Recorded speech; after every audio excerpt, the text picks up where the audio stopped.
Hello everybody, and welcome this week to Talking Flutes Extra with me, Jean-Paul Wright.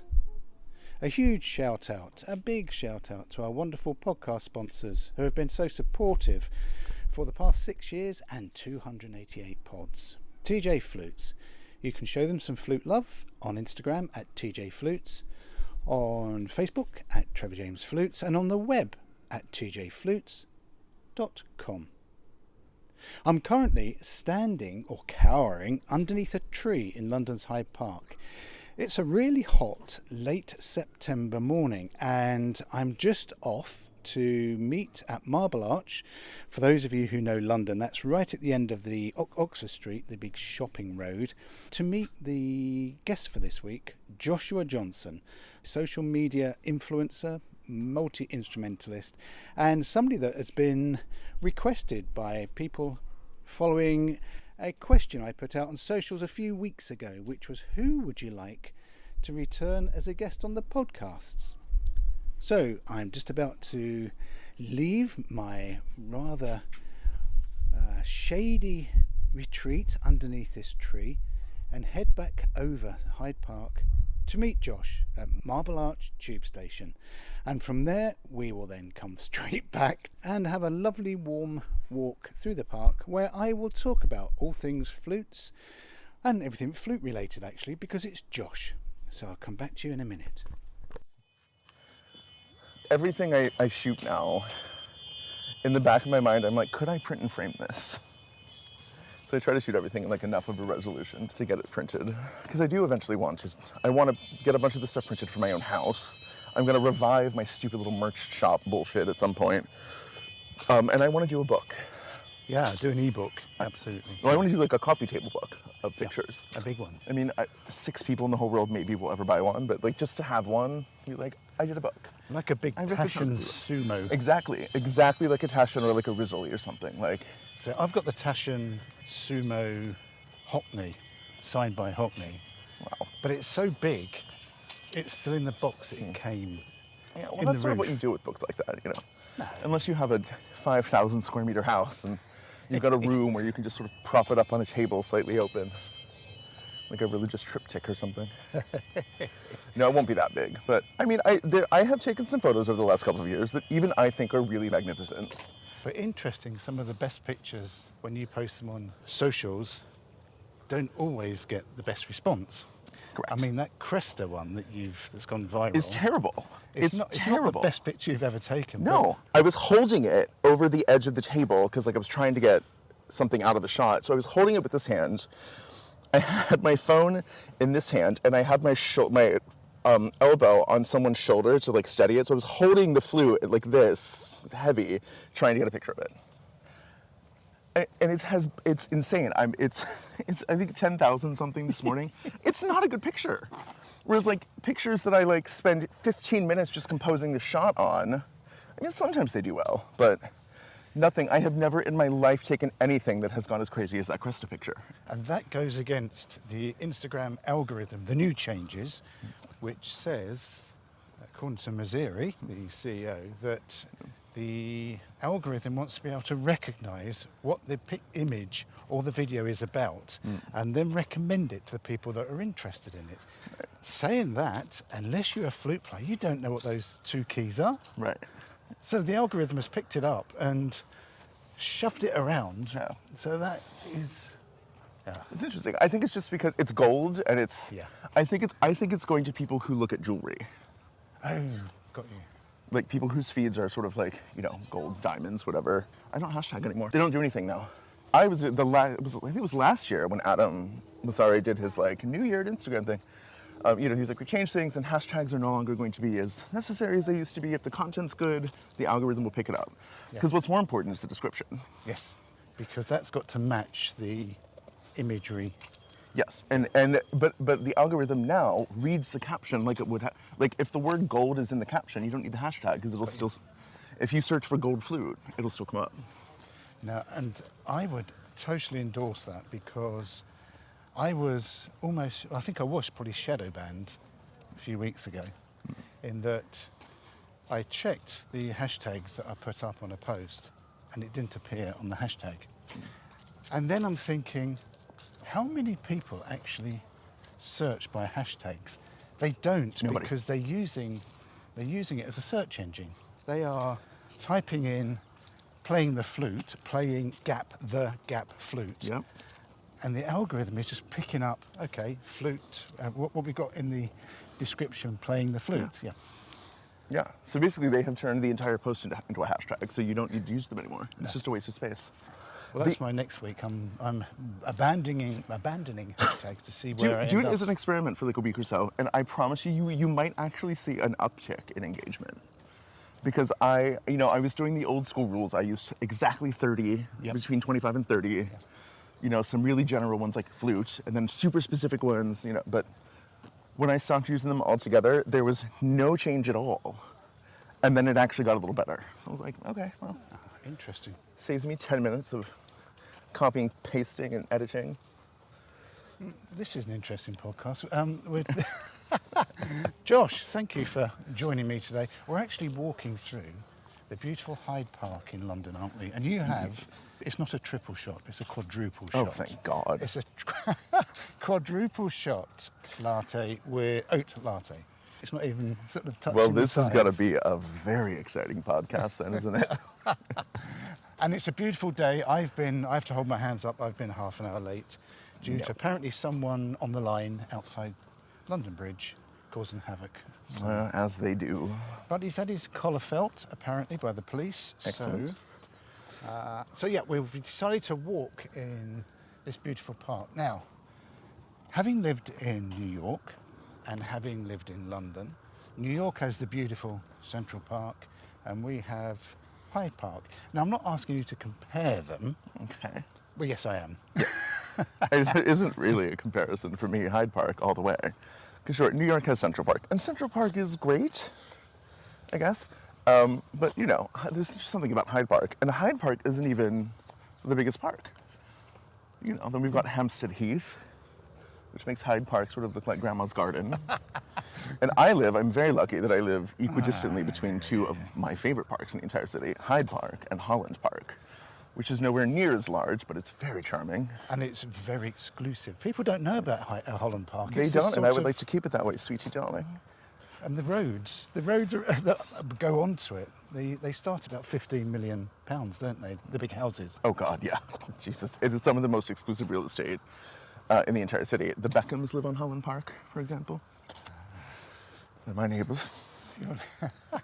You're so But it's really lovely. The parks, and there's just something different about the parks in London. I don't know, it's probably because they're in London and not New York, and so there aren't people shooting each other and whatever it is that happens in America these days. I'm very excessively pro-London, as we all know. So this is podcast 288, my and God. you have. The only reason you're on again is that people have asked. Oh, well, thank you, people. Yeah. So this is the fourth time. God, Most it people is, only isn't get it? twice. Aw. This is the fourth time, and I've asked. I put it out to a general populace of some questions. So those who follow you, and you have a big following, because you are an influencer. Kind of. Micro. And- Mini influencer. It depends what you. But guys, if you're listening and you don't follow me, please get me to 10K. I'm so close. Yeah, then you can. I got to catch up with Stephen Clark.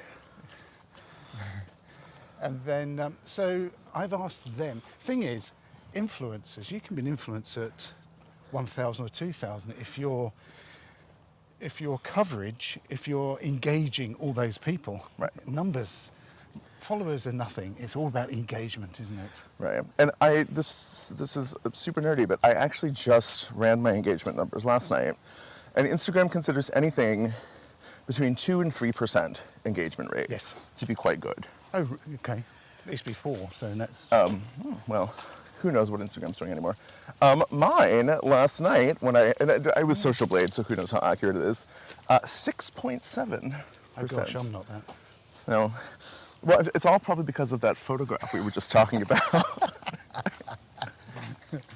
So I've put. Not my best work, guys. But it is a fascinating picture. We will cover that a bit later because I've put it out as you would expect because, and I know you don't mind me because you've already referenced it, you are a nerd. Oh, God, yes. Yeah. I don't not like that. I love being called a nerd because it's very true. Yeah, it is. And it's almost, you come across a new flute somewhere. Would Josh have seen that before you? Absolutely. So the question is not where's Accurate. Wally, it's what would Josh think? It's true. So I've put it, WWJD, what would Josh do? yeah, we don't even hashtag that now, do we? No, sure don't. So we've got some questions. Okay, wow. And I did say we will be walking if we can find a seat.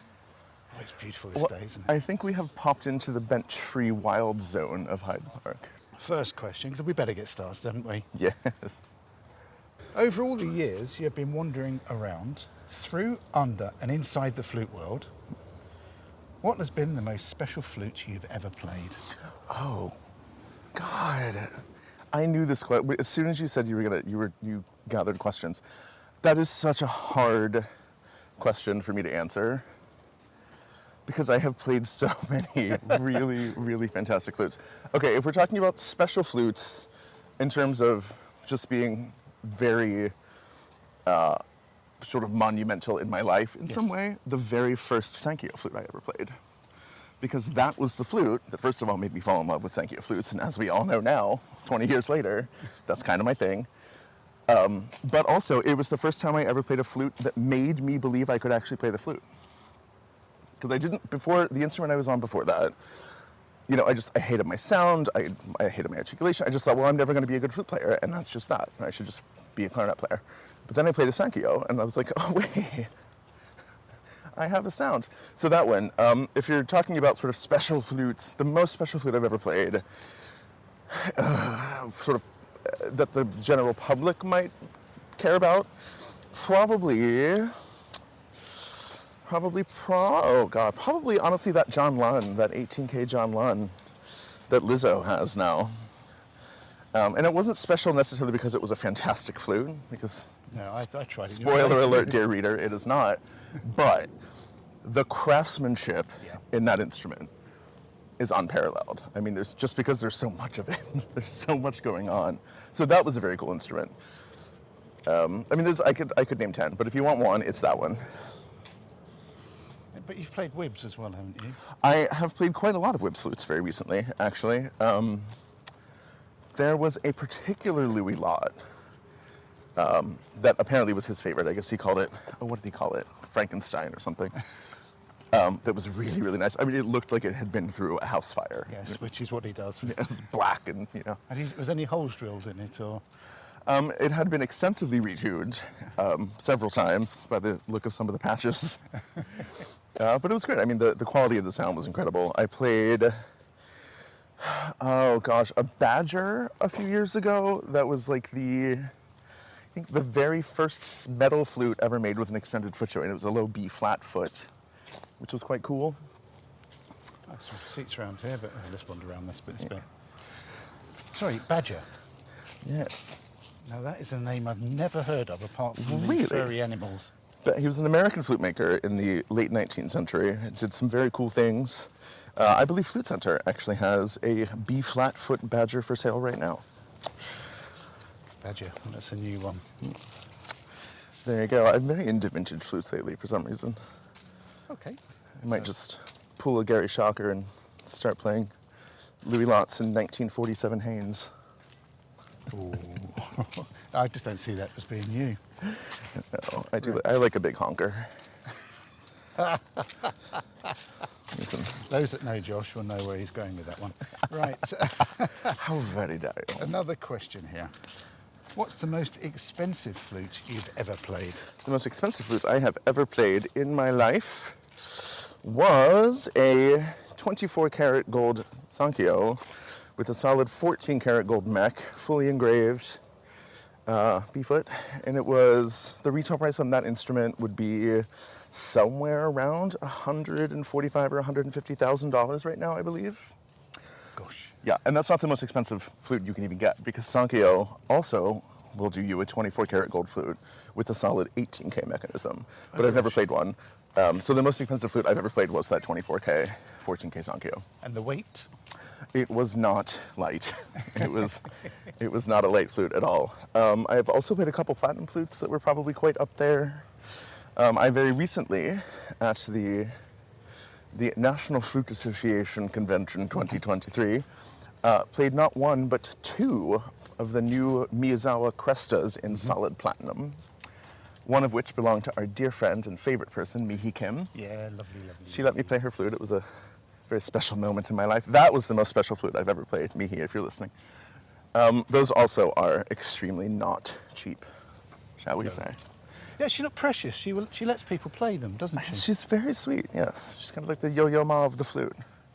Oh yeah, she's lovely. Because Yo-Yo Ma's he's very well known for just sort of letting anyone play his Stradivari or Guarneri cellos. Like, Really? yeah. Like because he teaches a lot of kids. He works with kids a lot. And he's always let people try his cellos. It's very nice. Ooh. I mean, he left it in a cab once in New York, so I don't imagine he's terribly precious about them either. But yes, Mihi's wonderful. Mihi, if you're listening, je t'aime. So this leads quite nicely into the next question. Who should flute players be listening to at this moment? Oh my God. We don't have enough time in this podcast for that. But this is going to put you on the spot because... It is. Well, because this is not rehearsed, if I forget anyone, it is not personal. Okay, well, since we're talking about Mihi, obviously, she brings something very special to flute playing. She has a technique that is just... I mean, when she plays, she can play anything, but like it's like her fingers each have tiny little like servo motors in them. And she just can do absolutely anything. But she also plays with this real like intensity, and there's just something about the sound that she makes that is mind-blowing. So definitely Mihi.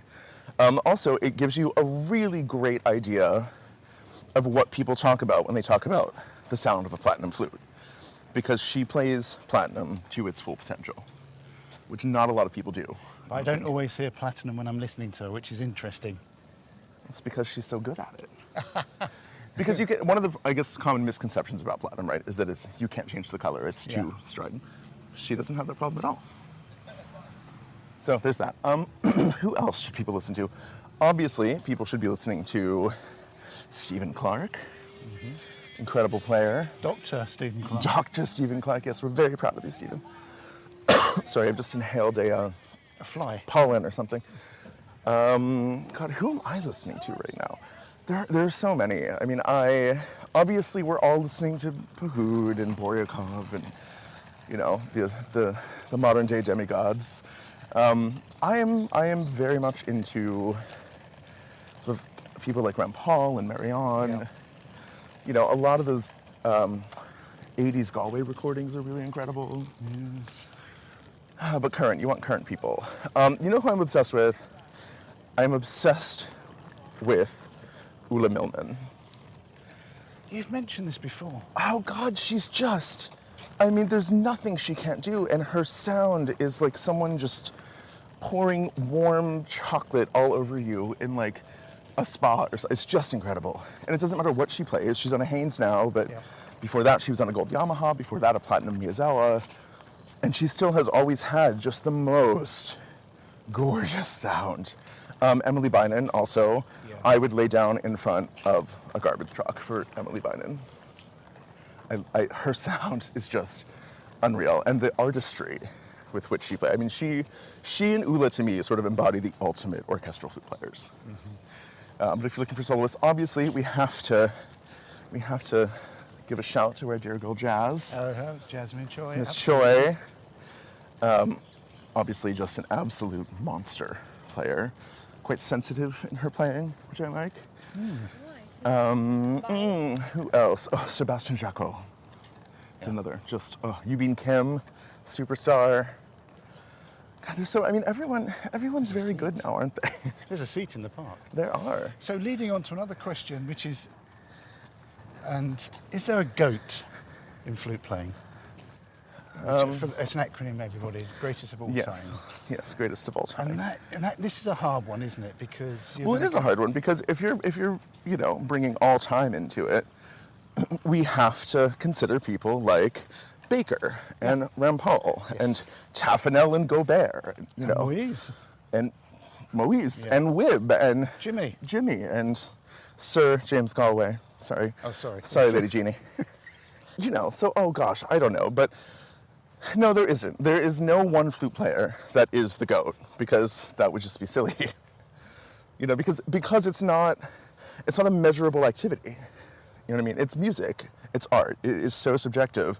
You could not possibly ever say, there is one person who has done this better than all the rest. And do you know what's sad about that? That list. It's all men. Yeah. It's sad, isn't it? It is. But, so let's fix that. Dory O'Dwyer.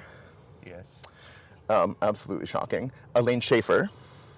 So Elaine Schaefer was an American player who was, a huge orchestral trailblazer on the East Coast, but she also, perhaps maybe even more famously, was the person who ended up with Kincaid's Platinum Powell number 365. Oh, she ended up with that? Yeah. She's no longer with us, sadly, so rip Elaine, but she was incredible. Oh my God, Paula Robeson. Yes. Oh, heavens to Betsy, Paula Robeson. What a player. And what a person. Do you know Paula? I've done a class with Paula years and years ago. She might be the nicest, funniest, coolest, sweetest, most sort of spiritually generous person I've ever met in my entire life. She's very vibrant in front. She has the life force of 70 people. Yeah. She's amazing. Paula, oh God, so many. I'm trying to think of, the thing is that there are so many incredible female flute players in the early mid-20th century that we've never heard of. Yes. Which is quite sad. So if you guys actually have any suggestions of female goats to add to the zoo, let us know. Nowadays there's, quite a lot of exceptional female flute talent out there. We've talked about quite a lot of it. I don't know. You know who's the GOAT? Anyone that can play the Rodrigo and not sweat. That's who's the GOAT. I open it, cry, and then leave the house is what I do. So. Yeah, even the middle movement, it starts off and it's so beautiful. And then it just turns into absolute noodle garbage. I love it, but there's a video of me playing some of the middle movement on my Instagram, and one person certainly did not love it. JJ93 Stark, if you're listening. I don't know why you followed me back, but welcome. Look forward to your commentary on my playing again. Whatever, it's fine. It's a lovely, the theme of the second movement of the Rodrigo is stunning, but no, as a whole, the concerto just makes me really, really sad. Because I'll never play it. It's so hard. I used to play the first 32 bars, the second movement, and I used to try the first great movement. Double tonguing exercise, those first two bars. Start the first movement. Yeah. No more TNG, just play the first two bars of Rodrigo. There's your day sorted. Well, I don't think you can answer this, because if you could choose your top 5 flute players in any order, in any era, who would they be, and in what order? Oh, that's actually really hard, because so many of my friends are like top flute players, and so I'm gonna have to separate out like my feelings of friendship for Absolutely. 75 people of all time. That makes it easier, because there's no universe in which I don't have Alain Marion in the number 1 spot on that list. His sound is what lives in my head every minute of every day, and he is very, very largely why I gave Sankyo flutes a try 22 years ago. Because he, for those of you who are listening who don't know, Alain Marion was a flute player he was professor at the Paris Conservatoire, and he played Sankyo flutes before just about anyone else. I think he bought his first one in 1978, and he was the one that gave them the idea of doing a 24K. So he played an all 18-karat body with the 24-karat NRS one-head joint. And his sound was just, okay, so Marion, number 1. In any order, but he's number 1. So the other 4 in no particular order: Paula Robeson, Wib, actually. Ooh, I'm gonna have to say Mr. Sir Galway. Mm-hmm. Yeah. For many, many, many reasons. Absolutely. And what are we up to? 4? Is that 4? Oh gosh. Oh, this is so hard. This is so hard. Are you gonna have to put Moise in just to? No, I'm gonna say Jasmine. Yeah. Yeah. Yeah, but you and Jasmine go back so long. I know, but also, even if I had never met her in my life, I would still listen to every album she's ever recorded multiple times a day. Just a quick thing on Marion. I was at one of the French flute conventions many, many years ago, and Marion was, well, he's been dead a long time, but it shows how long ago it was, and he was doing the Ibert. I think I've told you before. In the middle movement, it was just stunning. And then he took it up the octave you know the bit when there's the refrain where it goes da da da dum, and he took it up C sharp C, and it was just like this beautiful sort of whisper. There was nothing, and of course with that embouchure he had, there was nothing changed or seemed to change. Right. And he had this sort of really lazy posture, but it just sung, and that's why he's number one on my list, sir. Alan Marion, crikey. Alan Marion, get into it, as the kids say. We could talk for hours on this. I don't know if we should even start. Well, you're quite a Marion fan as well. A person just also, do you know, I didn't put names on this. Let's talk vibrato. All right, let's do it. Let's talk vibrato. God, people get so upset about other people's vibrato, don't they? Don't they just? People get really upset about other people's everything. Like, worry about yourself, kid. Okay, so honestly, I think was it Jascha Heifetz who said putting vibrato on every note is like putting ketchup on every bite of food you eat. Mm-hmm. Don't do it. I don't care if you have a fast vibrato or a slow vibrato or a wide vibrato. No one gives an entire flying, Just use it tastefully. That's all I have to say about vibrato. I don't care what it sounds like. I have personal preferences. Mm-hmm. Doesn't mean that they're correct. I personally like a shallow, shimmery vibrato. I don't like a big, wide, sort of opera singery vibrato. Yeah. But a lot of people make that work. Just use it correctly. It's a tool. It's an expressive device. It's color. It is not the foundation of making a sound. And I think so many people rely on vibrato to get them through insecurities about pitch. Mm-hmm. I think one of the hardest things you can ever ask a flute player to do is to play something entirely straight tone. Because it's terrifying. Because you have to think about being in tune, and you have to think about your sound all the time. Whereas if you rely on vibrato, you can sort of use that to round things off and to finish phrases and to start things. Whereas if you take all the vibrato out, you have to do everything correctly. You have to play the flute properly, and vibrato can be a crutch, I think, for a lot of people. And I'm certainly guilty of it. I'm now just in my 40s sort of realizing that I can vary it, and I don't have to use it all the time. And it's not, it's not the thing that your sound has to rest on. But it's a process, isn't it, JP, playing the flute? It's a lifelong endeavor, and we're all just learning from each other. Yes, we are. And what's interesting is you can tell a flute player an audio recording by the vibrato, yeah. Like I think obviously the most famous example of that is James G.O.A.T. Yes, Sir James. But look, it's his thing. It's his sound. Barbara Streisand. Exactly. You can tell that vibrato. Pavarotti, you can tell the vibrato. Yeah. And it's, look, if it ain't broke, don't fix it, If it works for you. It's how I feel about fingerings. If it works for you, literally do not give a single shred of care what anyone else thinks. I'm trying so hard not to swear, JP, you have no idea. I'm like, there's a blood vessel in my head that's about to explode. Just, whatever works for you. Vibrato, whatever. I mean, don't use it at all. I don't care. Play Baroque music on a no-key flute and don't ever use it, or whatever.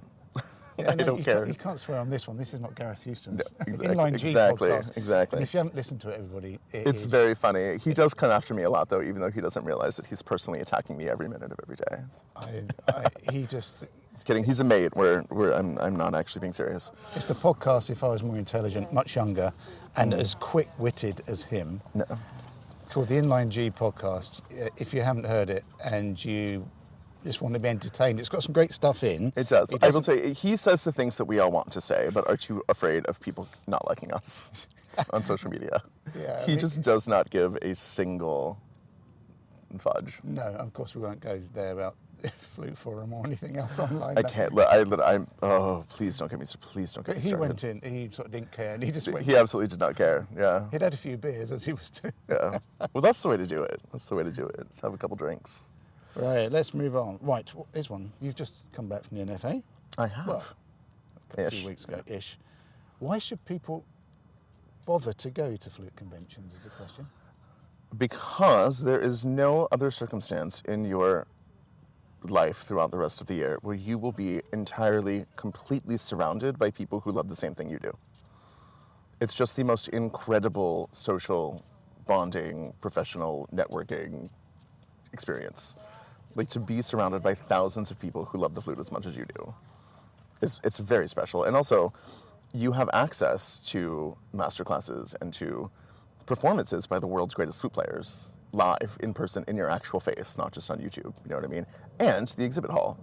Where else would you have the chance, with absolutely no obligation whatsoever, to walk around and try solid 20 karat and gold and platinum and wood flutes for free, and actually be able to see what's on the market, compare things, you know? I mean, it's the exhibit hall alone is why you should go to NFA. And if you do have idols, I mean, I don't, but if you do have sort of people that you admire, they just walk around and they're quite happy to have because selfies. And NFA is a great place to sort of be reminded that everyone is just a person, you know? Like, you might see Jasmine just sort of in a corner somewhere trying out head joints, or, you know, Tamara McGill walking around, like, looking at piccolos. Like, who knows who you'll see? I mean, I have, you know, I think a lot of people think of me as, I don't know, maybe unflappable. And I know, of course, I know a lot of great flute players, but I get really, really starstruck sometimes. Really? Yeah. And sometimes it's by people I already know. It happens to me every time I see Mihi. And it also happens to be at NFA with Carla Reese. Carla, now that is really interesting. Oh my God, I love her. Just what a goddess. And, you know, you all know that I am extraordinarily partial to the alto flute. Yeah, I think most people probably know that by now. Yes, my beautiful TJ alto flute. And Carla Reese is pretty much the reigning goddess of the alto flute on planet Earth. Yeah. So, and she's really nice. She's really, really, really nice. Yeah, almost. Yeah. No. Another one to dislike. It's a brilliant player and he's just a lovely Also very person. sweet. Yeah. Yeah. Not a bad thing to say about Carla Reese at all. But yeah, I saw her quite a few times. I was always like, you know, it's good to not be too jaded in life. Like, it's nice to still feel like a silly 7-year-old every once in a while. Well, I don't think that's hard for you, Josh. So, right, here we go. You're known as being a seriously talented multi-instrumentalist. Oh, thank you. Yeah. And so you have knowledge and experience of frequenting other niche worlds like the clarinet or oboe or bassoon. Which one is the most geeky? Is the most geeky? Geeky, yeah. Oh God, oboes. Well, double reeds in general, but particularly the oboe. Oh my God. Oboe players. Love them. Playing Principal Oboe this weekend in the concert. Principal Oboe and Cor Anglais I've noticed, yes. in Kent with an orchestra in Broadstairs. Lovely place, Broadstairs. Oh my God, oboe players. I mean, if you think flute players will go at each other over head joints, put two oboe players in a room and give them two different styles of staples and tell them one's better than the other. And God, you know, I mean, but like, what can you expect of a sort of a genre of human whose entire career is predicated on how good they are at locking themselves away in a room and whittling tiny pieces of wood together on a tiny metal tube? Like, that takes a certain kind of person, and I think that produces a certain kind of mental illness. Also, the oboe is just hard. It's a weird, awful, terrible, disgusting, monstrous instrument that can be made. It's so beautiful, but God, it's hard. I don't care for the oboe. I at one point was extremely good at it. I am no longer. I'm working on getting some of that back, but it's hard. It's physically painful, first of all. I don't think people realize how much it hurts to play the oboe. But you know, oboes are dorks. And oboes also are made by a lot of people. There's a lot of oboe makers. Not as many as flute makers, but I wrote an article about oboe makers, and it went insane a few years ago. But there's really a lot of oboe makers out there. And the oboe convention, so the IDRS, Double Reed Convention, is very much like NFA, where there are just hundreds or even thousands of instruments to walk around and try, and, you know, 15 different kinds of woods, and, you know, gold keys and platinum keys, and just all sorts of amazing things. Yeah, geeky, oboe, very geeky, so geeky. What's the hardest, oboe or bassoon? Oh, oboe. Really? Because I thought God, bassoon with all those... The bassoon thumb keys are not great, and they in no way make sense. There's nothing sensible about playing the bassoon at all. But I love the bassoon. I played the bassoon longer than just about anything else. And I don't find it difficult. I find that the bassoon is a very natural thing for me. Voicing the bassoon is very natural for me. And I think a lot of that is because the range of the bassoon and the timbre of the bassoon is very closely aligned to my own voice. So I just, like, it's just very easy for me to play the bassoon because I don't have to work very hard at voicing it. And the sound it makes is just incredible. And the reed is bigger. So there's just so much margin for error and horror in the oboe because everything is so tiny. It's like the piccolo. It's so tiny, and therefore every microscopic change can ruin your entire day. Whereas the bassoon is just sort of, a lovely clown that So would you think that playing, double reeds aside and the funny mouth positioning, you're using the chamber in your jaw a lot playing these the reed instruments. Do you think that contributes to your flute sound? Oh, absolutely, for sure. And I think it also is a big reason why I prefer to play the larger flutes. Got you. Because I'm very used to using all of the resonant space in my skull, and my throat as well, to make these big beefy instruments sound, big and beefy, or to sort of tame the oboe into something pleasant. And I think that tendency to always use my throat or the cavity in my mouth or my nasal cavity even to voice is something that contributes very much to my flute sound, and also why I think I sound a little bit different than a lot of flute players. You do, yeah. I think in general, I no longer like to use the words light and dark because they don't actually mean anything really, but I do think I have a significantly darker sound than a lot of people. And I think it's just because I try to play everything like it's an English horn or a bassoon. Like I use that really open voicing in the back of the mouth to sort of, I kind of, in my head, the image is that the sound swirls around in my mouth before it comes out. And so everything, I try to have just a big, wide sound. I think the biggest compliment is for someone to say that you're sounding like a clarinet as a flute player. You have that woody... I will tell you, Cat Ryan, if you're listening, Cat Ryan is throwing things at the wall right now and screaming, "Absolutely not, you wanker." Cat hates the clarinet. Yeah, she does. She does. But there's something very, very warm about the sound of the clarinet, if you play it correctly. There's always a caveat. There's always a caveat. Oh God, the clarinet can be an absolute weapon of mass destruction in the wrong hands. Yeah, that's why we shouldn't really be tuning up to the oboe, really, should we? What note do you tune up to? Do you tune up to A? Because we've always tuned up to A. Because I was speaking to Bill Dowdle, and Wib always used to tune to D, low D.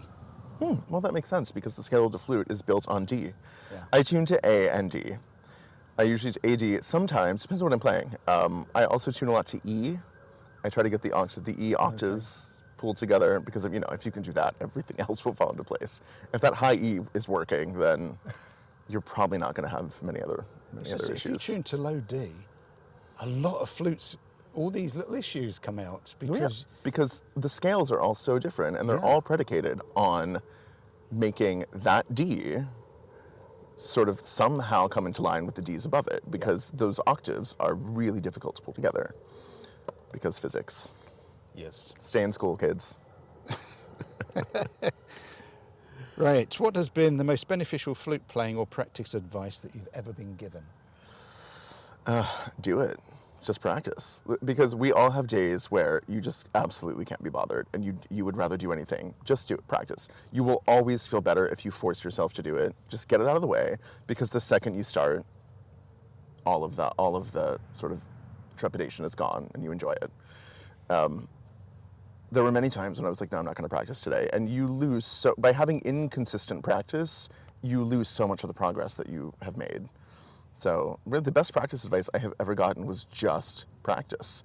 Even if you have no time, playing is better than not playing, right? So picking up your flute for 5 minutes and playing a couple of scales and maybe a couple long tones. If you have no time at all, play octaves, play long tone octaves, and then go about your day, go to that meeting or whatever. But playing is better than not playing, because at least you did something that day, and you have contributed ever so slightly to your muscle memory. Because if you don't do it, It's hard to come back. Heifetz, I believe, once said, if I don't practice for a day, I know it. If I don't practice for 2 days, my accompanist knows it. If I don't practice for 3 days, the world knows it. Because, you got to keep on it, With flute players, it's the sound that goes first, isn't it? Yeah. It's not the facility. Yeah, no, because, you can pick up the flute after 20 years and still, the fingers will still be there, but your face, because we don't have reeds, right? So, because reed players are always screaming about, oh, it's my reed, but it's your face. So, say you tied one on the night before, you had a, night down the pub with the lads, and you wake up and you're super dehydrated and your lips are swollen and cracked. You're not going to have a great day. But the next day, you drank a lot of water, you got to bed early, you feel great. Completely different. Like our bodies change from day to day. It's like being a singer. Your body is the instrument. The flute is not the instrument. The flute is the sort of final step in getting the sound out. But without you, there's nothing that's happening. And so if your lips, if your embouchure, if the muscle tone in your face, if for some reason you're feeling very weak, if you're ill or perhaps something, it's going to be different. So consistency is the only way to sort of override all of those changes that happen in their bodies every single day and eventually find a way to get a baseline so that you know how to navigate when things feel different or don't feel great. Because the greatest professional players all also have bad days. Everyone has bad days. But I think the difference between someone like a Jasmine Choi or a Pahood, and me is that their worst day is better than the best day I'll ever have, because they have gotten themselves to a point where they might know they're struggling, but you never will. I like the analogy with singers, that flute players are just singers. Yeah. Well, because how many flute teachers make singer analogies when, during your lessons? But it's true, because the instrument isn't doing anything. With reed instruments, right, there's a closed system that provides resistance. Mm-hmm. The flute doesn't do that. It's a tube with some holes in it. You have to it doesn't help you in any way. You have to do all the work. You are the reed. So, and I get the voice analogy, and you're right, teachers in classes and master classes are always talking about how singers would do it. But they don't actually get the person to put the flute down and then sing. Some people do. I will tell you who does that is Paula Robeson, and it is a joyous thing to watch.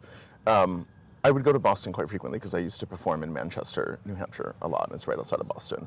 And when I had time, and if she was up for it, I would stop by New England Conservatory and I would drop in on Paula's studio classes because she's very into that. She loves having visitors.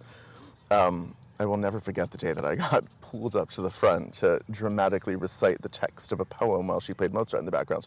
But they sing in every lesson. No flute. Just because we use air the same way. Yes, exactly. And we breathe, if we breathe like singers, because singers have a different way of breathing, don't they? Breathing through your nose is so much more important than mouth. Yes, but also the way you engage your core and the way you engage your lungs. It's exactly the same as a singer. And you don't have to be able to sing, but I think that it's important that we all do sing. Maybe not in front of people, but at least it gives you a feel for what should be going on in your body. And then, sing, try to sort of belt one out and then play. And I think that you will see that you'll feel the connection, but also your playing will probably sound a little better. You get the nice little vibration in the tube, don't you? Yes, exactly. Right, we're nearly at the end. Good man. We're sat on a bench, say, in Hyde Park, and you've got the sun on your face, haven't you? I do apologise. It's all right. Do you feel that flute players are, in the main, far too serious? No, I don't actually. I think that the sour apples are actually the exception. I think the people who are critical of everyone's vibrato and the angle they play at and their embouchure, and I think those are not the majority, And I think that if that is your impression of flute players, go to NFA. Yeah. Meet 2,000 to 4,000 flute players, and you'll see that flute players actually, I think, are the chillest, coolest, most relaxed classical musicians. Nice short answer. I like those. So for our listeners who may not have a view, let's talk best of from each of your perspectives. So in other words, the best piccolo you've ever played. Anton Braun. Yep. 100%. 100% of Braun. The best. There's runners-up, but if you want one, Braun. They never come Braun. up though, do they? They never... No, because if you've sold one, you've died. Because you would have to be an absolute loony bin to have a Braun and sell it. Yeah. They're so good. Right, best flute. Oh God, don't ask me that question. I know, because and it changes. I do. It does change. It just, all right. One answer. The best flute I have ever played in my entire life was the second 24 karat gold flute. 24 karat gold Sankyo I ever played. It was the one that had the 14 karat gold keys, and I just wanted to cry. It did everything. It sounded. I felt the sound in my toenails. Like it was just. It was literally life changing. It was that flute that really made me love high karat gold. Yeah. Yeah. Okay. Alto flute. Sankyo for me, because I do love the Sankyo. My very special B-foot Trevor James alto. Oh, that's really sweet. That's the correct answer, right? No, there's no correct answer. Honestly, the best alto flute I have ever played also was a Sankyo. Oh, it's just, there is... 401 B-foot, and it had a 14 karat gold lip and riser. It's a special order. Ooh. Yeah, they'll do gold for you. They'll do 18K. They'll do 24K if you want. Sankyo will make you anything if you have the money. It was in Japan, because they do all, maybe a lot of people don't know this, all of Sankyo's alto flutes, Miyazawa as well, are available with a B-foot. Having a B-foot on an alto flute changes everything so much for the better in every regard, except the weight. But no one plays the alto flute because it's light. You know what I mean? No, that alto flute was just, Sankyo alto flutes in general are incredible, but that particular one was just like, so good. There was actually a platinum-plated Muramatsu alto flute that I tried, and I think it might actually be Sharon Bezali's, but it was just also unreal. The Japanese, in general, I have to say, really, really nail alto flutes. Miyazawa alto flutes are incredible. Yeah. Altus alto flutes are incredible. But that Sankyo was just, ugh. So if we move on to bass, I know we're getting into the Kotata Sankyo. territory here, but for me, that's the Sankyo bass. they have now. Unbelievable. Before the existence of the Sankyo bass, I would have said the best bass flute I have ever played in my life was a Kingma. It was an open hole Kingma. It was Gareth McLaren's bass, actually. It was just really, really stunning. Kotatas are also incredible. But the Sankyo bass just, it's so good, but it's so expensive. Yeah, but it's... That sound, no, the sound is just, it's like a bassoon and the cello had a baby. And the nanny was a baritone saxophone. Like, it's just, because bass flutes, right, the sort of stereotype of the bass flute is the sound is very small and very fluffy and hard to project. Not with the Sankyo. Absolutely not. I would endorse it. It is by far the best bass I've ever played in my life. Yeah, hands down. Stunning. Hands down. But if you can't afford a Sankyo, get a TJ. Yeah, we got new ones coming out next year. Yeah. Let's go on the record, everyone. You are the witnesses. I do not have a TJ bass flute. Oh, means I'm going to have to solve that. Solve that before the alto flute. Yes. I really like my alto. I am going to actually maybe send it to Dave at some point just because I play it so hard. Like I'm playing, Paganini on it. Like the keys could probably use a trip to the spa. I think we could probably do with swapping it for but new models with the 958. Oh my God, I played them in NFA. You guys, if you haven't tried the new generation of TJ altos, you are in for a treat, man. Not bad, are they? No, God, they're not bad at all. Right, and the last one, let's move on before I get too embarrassed. Do you have a favourite piece of music for the flute? Oh, I do. My favorite piece of music in the whole world, gun to my head, Rachmaninoff's Second Symphony.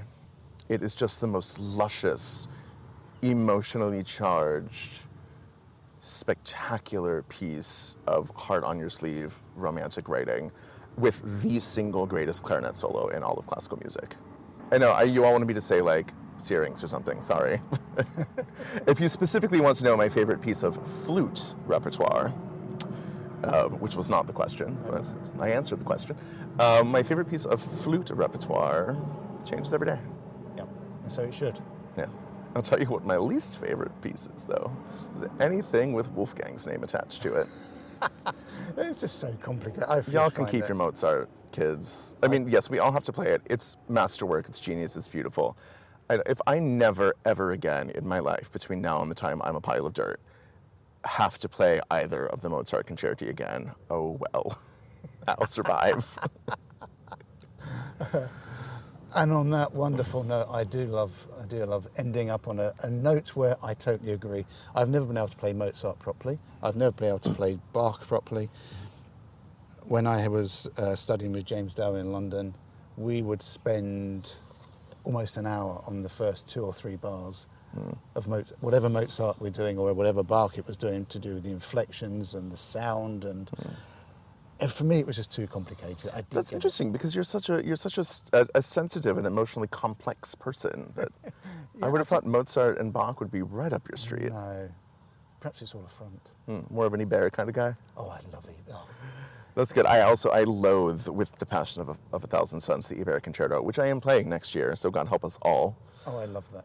I have successfully avoided it for the last 30 years, but I have finally had to just come face to face with it. I work on it every day, and at no point do I feel like it's gotten any better.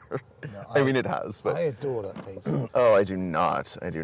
I also really, really love the transcription that we all play now of the Cacciatorian Concerto, yes, which is a violin concerto, of course, but it's just so perfectly suited for the flute. I think it's just magnificent.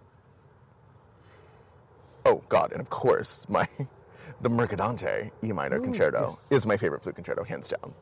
Okay. Desert Island piece. God, how can it is my favorite thing in the entire Flutiverse, and I forgot about it until just now. Mercadante. He wrote 6 flute concertos, though, you know. No, I don't. 6? Yeah, 6 of them. The E minor that we play is number 2. Okay. Yeah, there's also an E major. Mr. Sir Galway has a fabulous recording of all of them. Ooh. Yes, I want to see the cover. It's like mostly red. I'll send it to you. It's actually spectacular. Particularly the third movement of the D major concerto. It's a polaka. It's kind of a 3/4 dance. Is one of the most spectacular pieces of flute playing I've ever heard in my life. I don't normally listen to flute players outside of work because well, it is work, isn't it? It is. That's the thing about being a flute player is I often go days and days and days and don't listen to things because I've just done it for so long, you know. But there are times, like, you know, especially if I'm commuting, if I'm on the tube or the train or something, I really like to listen to classical music because, I don't know, it makes me feel like I'm practicing in a way, like I'm engaging my mind, and because I think as musicians we can't passively listen to music. Agreed. Totally agreed. You know, if I'm listening to, I don't know, Sharon Besley's recording of the Undine Sonata, I'm playing along with it in my head. Mm-hmm. You know, I'm seeing the music, my fingers are sort of ever so slightly twitching along, and that is actually a really effective form of practice. Mental practice should never be underestimated as a method, because we can't always have the instrument out. Sometimes it's 3 in the morning and you can't sleep and you can't play the flute, you know, but playing it in your head and fingering along does absolute wonders. Font of knowledge. Pro tip, kids. The ultimate flute nerd. Air flute. Air flute is actually a valid method of practice. Air flute, love it, air flute. Yeah. I didn't make it up. You didn't? Who did? No, I don't know. It's a thing. Is it? Yeah. Air flute. Well, I mean, air guitar is I've got the air guitar. It comes from air guitar. I used to do the air trombone on a plane, but... I don't know that looks great, though, from sort of an out-of-context perspective. It's just a little tick I had when I was younger. I'd stand up and sort of go through the trombone. Well. Josh, right, I'm sure everybody listening to this follows you on socials. If you don't, why not? Come on, tell us your socials. I post pretty pictures of pretty flutes. You do, of every brand, and that's what's good about Josh. It's true. I do not play favorites. Pretty flutes are pretty flutes. And everyone makes a pretty flute. You have made one of the most beautiful flutes I've ever seen in my entire life recently, and I've still not had it in my hands, and that does make me slightly murdery. Which one's that? The 24-karat gold-plated Virtuoso. Yes.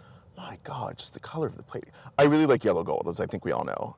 And this flute just drives me mad, and you're constantly posting pictures and videos of it, and it just makes me want to beat my head against the wall. We don't have it anymore, do we? It's in America somewhere. Well, perhaps one day you'll answer the many, many, many messages I sent you asking me how much it would cost to get one done, because it's just so pretty. And you use really, really highly reputable jewelry platers in London, so the plating is super high quality.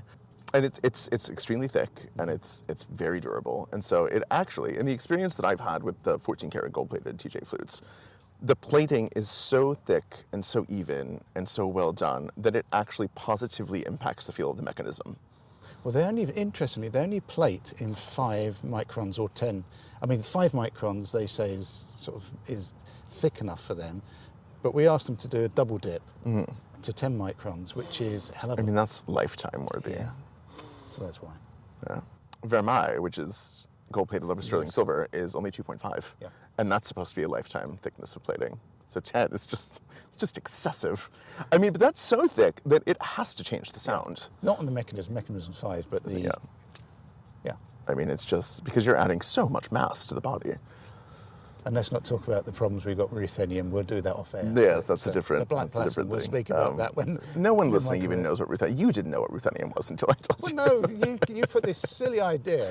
I know. Well, can we tell the people? So a lot of the things, this is actually super jerky of me to say, but a lot of the amazing, wonderful, brilliant things that you see on Trevor James' social media originated in my brain. Yes. And JP and I will have coffee, and I'll be like, you know what would be hilarious if you guys did? And then, 8 months later, a rosewood piccolo with rose gold keys turns up on their social media. Not on my mailbox, mind you, but on their social media. It's fun. What I really, really like about TJ is that, and you, because you are TJ is you, is the openness to ideas and just playing around and seeing what if, because you don't occupy that $10,000, $20,000, $50,000 niche. So I really like that you have this mentality of how great and over the top can we make an affordable flute? Yeah. So let's talk about this daft idea that you spoke to me. We had a coffee, didn't we? And we said, "Have you thought about ruthenium?" I just thought you'd made the name up. You're like, who's she? Yes. I think my grandma had a friend named ruthenium. Yeah. That's a great metal. It's a platinum group metal. It's a beautiful sort of smoky gray, blackish. Yeah. It's very sexy. But it's extremely difficult to play with. And it's extremely expensive. Yes. And so yeah, we've had one head joint replated twice. And, Oh dear. Yeah. And So basically, guys, what he's telling you is that I have cost them so much money. But we think it's funny because there's no such thing as failure. If you try something, it doesn't work. Well, then you learn something. Yeah. Exactly. And then Another life lesson, kids. Even failures are successes. I would agree. Look at us teaching the children. And even if the third time doesn't work, you'll see it on social media as an example of what doesn't work. Exactly. Oh my God, like that. What was that faux marble head joint or something? Christ alive, that was a monster. People thought we'd made a head joint out of marble. It was like There was a car porcelain wrap. or something. No, Oh, it was a car wrap. It was a car wrap That's that right. got over the top of But it. you did make a head joint out of something that just absolutely didn't work. Yes, and Right. that was not agate, but it was something like that. Yeah. We sort of got a big bit of agate and we drilled in and dead as a dodo. I mean, I would imagine a giant piece of rock wouldn't make an amazingly resonant head joint. No, but it's like copper. The only reason we started making, I know that people have made copper stuff before, was because we had a plumber around and he was fixing my boiler and he had some copper piping on the floor. And you thought, what if? Yeah, well, okay, and he had a hole in it.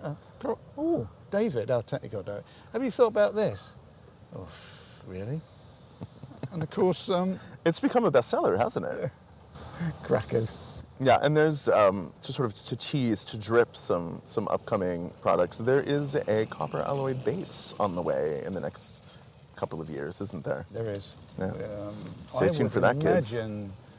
I'd imagine, because we made one, which Theo Travis, the Saxon flute player, has. So he has it, but because we weren't going to launch it, because we were just messing around, we put his name on it. But yes, there will be one coming next year, and no doubt you'll have the first prototype as always. Well, you say that, but... So, your name on your socials? Josh J NYC, which is hilarious because I don't live there anymore. You don't? I am going to change it at some point, and I would love suggestions on what to change it to. I was thinking just Josh Johnson Woodwinds, which is my email address at gmail.com. Because you can only change your Instagram name once, and I think having a geographically tied name is a very bad idea.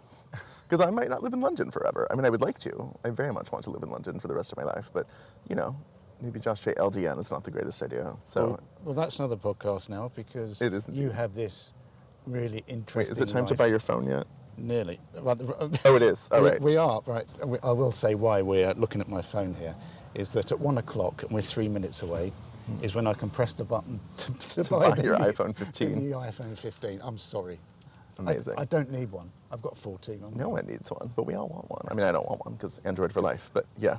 No, conspicuous consumption's the way to go. The world is burning. Why not help it along? Should we go? Should we walk back? Yes, let's do it. Josh, thank you, my friend. You're always. Well, thank you, and thank you for the questions, everyone. That makes me feel very special. Yeah. Take care, everybody. Bye.